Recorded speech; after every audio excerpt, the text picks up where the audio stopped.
warahmatullahi wabarakatuh dan salam sejahtera kepada murid-murid dan khususnya cikgu-cikgu SK Kampung Tengah sekalian lah. Okey, di sini saya ingin berkongsi tentang perasaan saya apabila mendapat berita bahawa saya mendapat straight A dalam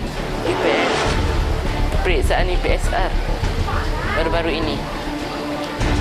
Actually, I felt very excited, but at the same time, I fikir the inform is right or not.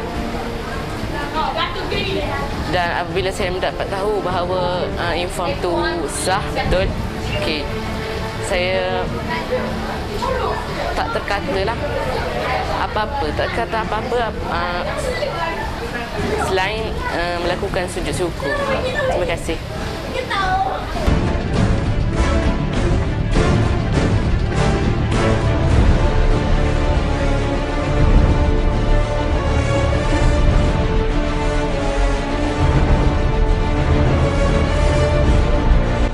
Hingga kami dapat merasakan bahawa guru-guru di sekolah ini bukan sekadar guru biasa.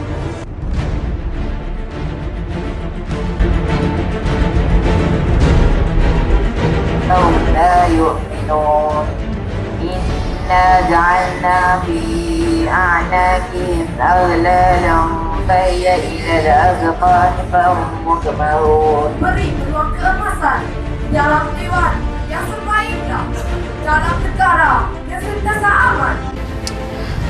Sebenarnya rahsia kejayaan saya yang utama hanyalah membina jadual hidup ataupun jadual harian.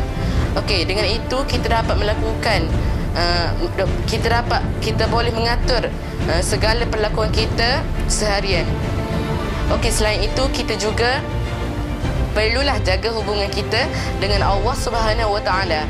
Contohnya kita berselawat, membaca Al-Quran, solat 5 waktu.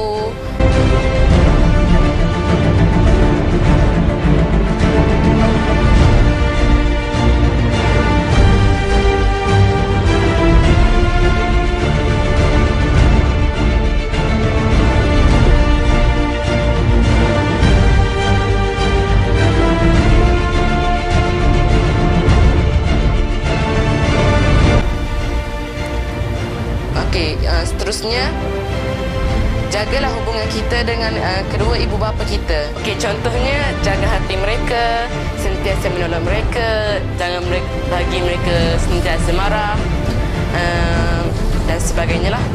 Okey, yang terakhir, jagalah hubungan kita dengan guru-guru kita, seperti menolong mereka, fokus semasa mereka mengajar,